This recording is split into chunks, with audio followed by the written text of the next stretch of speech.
Hey everyone, it's Kate, Finding Cooper's Voice. Hope everyone had a great day. It's Friday, we made it. Woohoo! I said yesterday in my Q&A video that I wanted to spend some more time on a more difficult question that I received from a mom. And it has to do more with the relationships with the spouse and raising a disabled child. I don't believe it has to be an autistic child. I think the stress of raising a child with a disability, any disability, is a lot on a marriage. And her question said something like, it started out asking if I have self-care, which I kind of touched on yesterday. I'm not the best at it. And then she went in to say, I carry the load as my son always wants me. I feel like a single mom, and it's even harder because my husband is a good dad, but it's just easier if I do it myself. And that question was just like ding, ding, ding, ding. I relate 100%. So Cooper's dad and I, my boy's dad, I have two boys. Cooper is 4 and Sawyer is, Cooper is 6 and Sawyer is 4.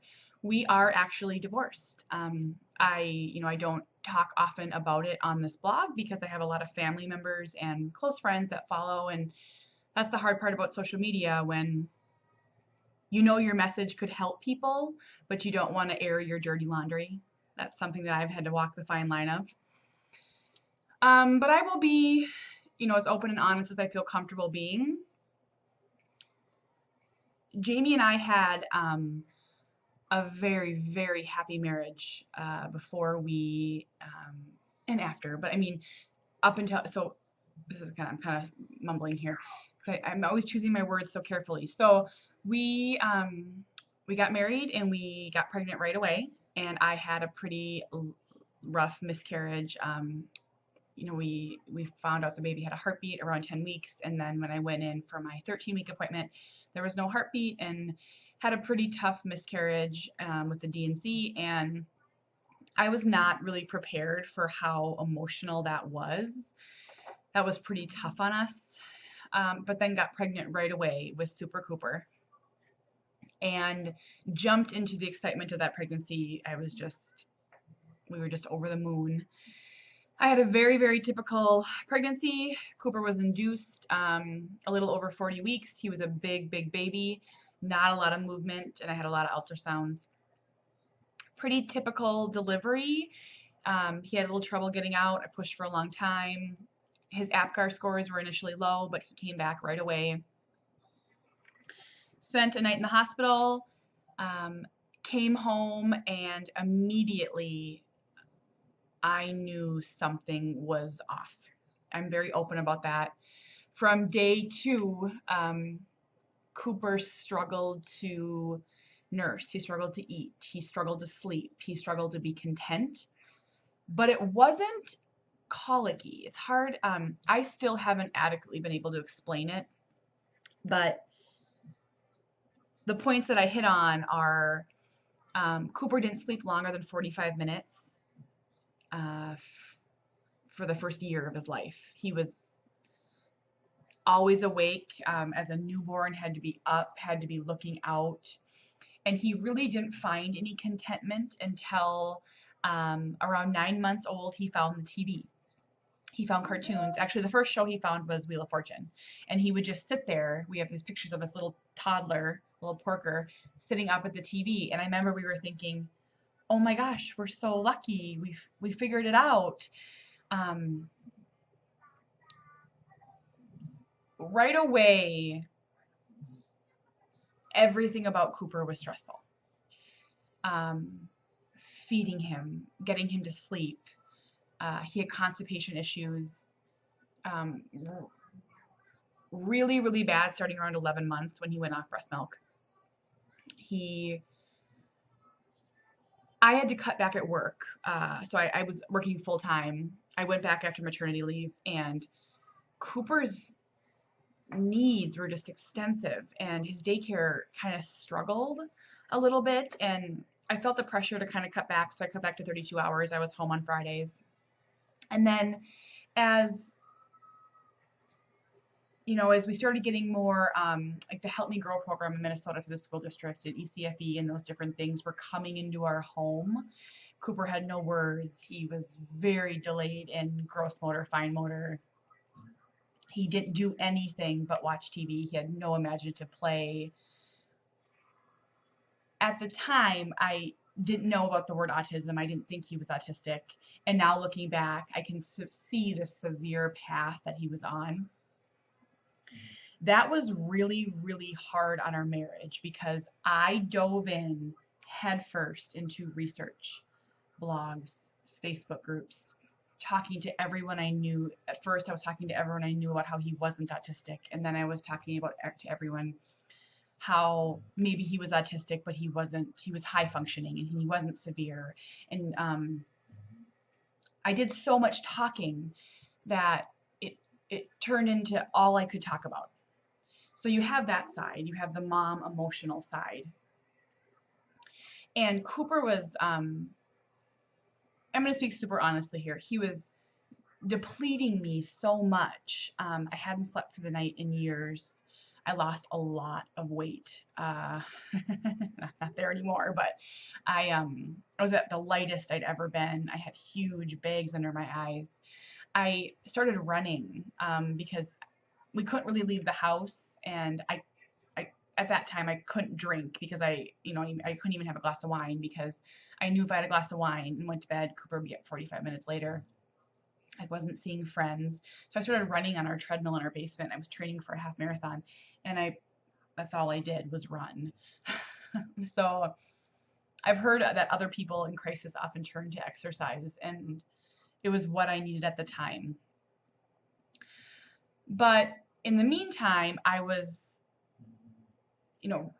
telling my husband that something was wrong with Cooper, and I was telling family that something was wrong. And people were really just not understanding.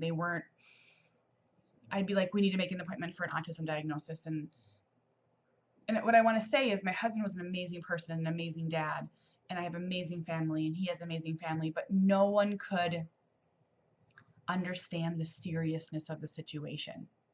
So I started to feel like I was the only one researching, reading blogs, learning about gluten-free, dairy-free, learning about probiotics, learning about ways to get him to poop, learning about new therapies. I was the only one, and the weight started to build up on me. And Jamie said I was turning into a martyr. I was the only one that could help Cooper. And I remember I would just want to scream and be like, get on the roller coaster with me. I'm moving a million miles an hour.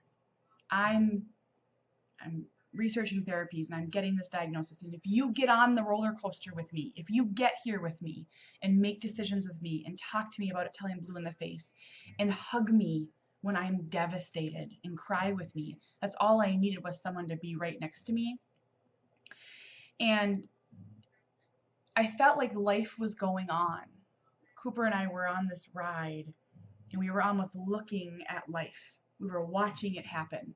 We were watching weddings, other babies being born, baby showers and barbecues and family picnics and camping.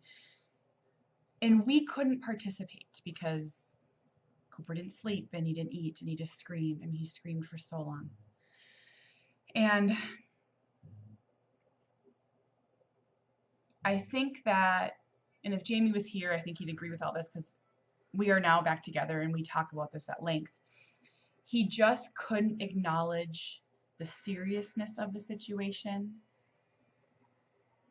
the severity, the forever. So what I think happened was I was able to get on board with Cooper's rigidness because I was fast tracking on acceptance. I was living it. I was completely immersed in autism while Jamie was out and family was out still living life. And I got to where I needed to be faster. I did the grief dips and I got on board with Cooper's rigidity and I accepted that we couldn't leave home. Not saying I didn't complain about it and struggle with it. I mean, so please don't ever think that I don't have struggles. I'm just telling you, I did all that early on, maybe around age 3 and 4.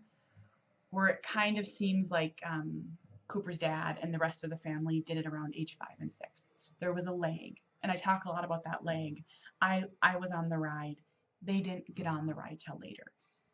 And the hardest part about all of that is that it got to the point where I would be making these huge decisions for Cooper. Do we quit public education? Do we start ABA? Do we huge diet changes? Anyone that knows, these diet changes are huge. They're not small. They impact your whole life. All these different things. And no one would help me make the decision. Like Jamie, he's a great person, but he wasn't reading the blog posts and he wasn't talking to the doctors. So I'd come home and I would talk about it with this energy. And then when it failed, because every decision I made before age 6 with Cooper ultimately failed, it truly, truly did. I would feel like such a failure alone. So I felt like I was celebrating the successes and the stress and the failures all by myself. So one day I just said, it's just easier if I do it by myself. Autism was so hard to navigate, and so I had closed myself off to him so much that we ended up, we did file for a divorce. We did go through with it. We were apart for about a year, but our joke is we saw each other twice a day because our boys' schedules were so extensive. So we saw each other every single day. So we got a divorce. I bought this house, and Jamie got a rental, and Cooper's needs were he needed stability and he needed so many different things, and I kept the boys 6 days a week, and Jamie would just come over here and see them, and it was killing me.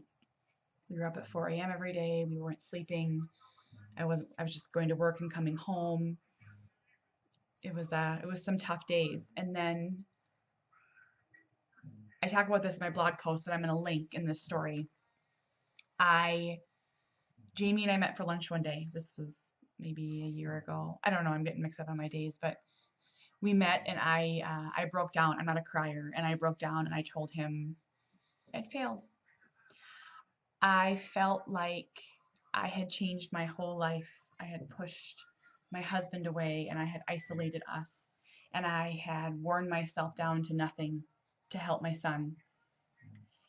And I looked at him one day and he was still so severely autistic that I felt like I had failed.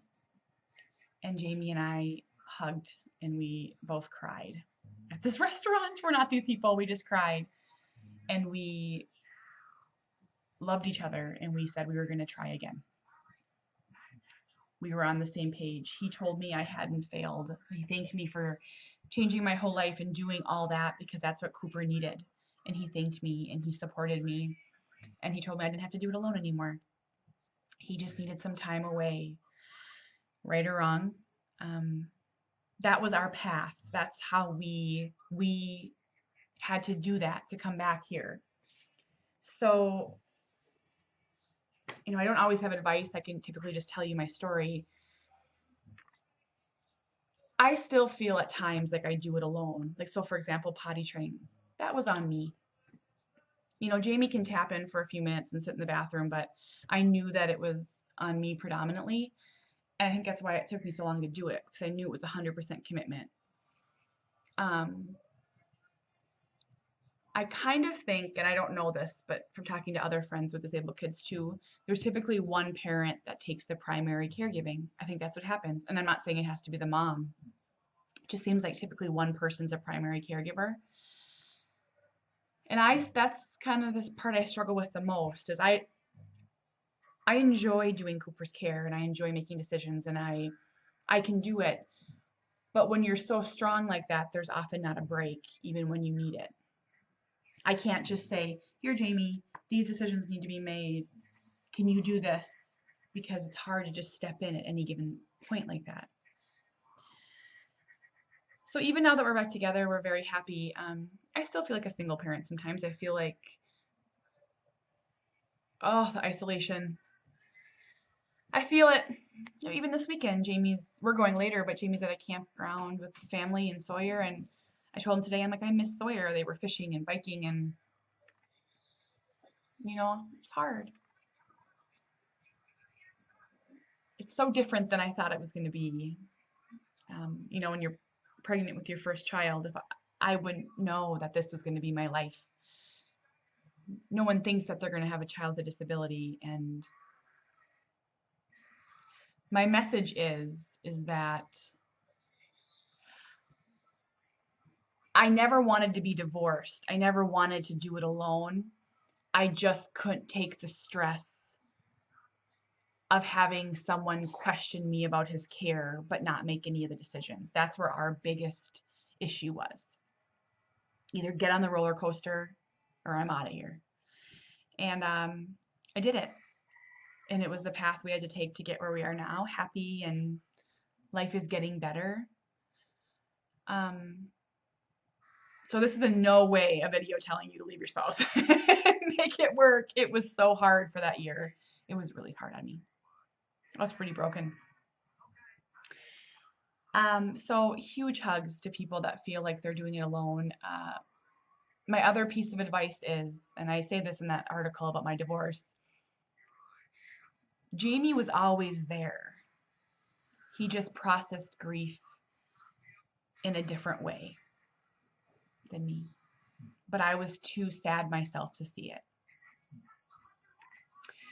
So, as with every video, start talking about autism, talk with your spouse, tell them what you need. I needed emotional support. I needed someone to take this hard part for me for a while. And we work on that all the time now. Yay. It's kind of serious stuff today on a Friday. Have a great weekend, everyone. I'm going to go get packed up for camping. Bye.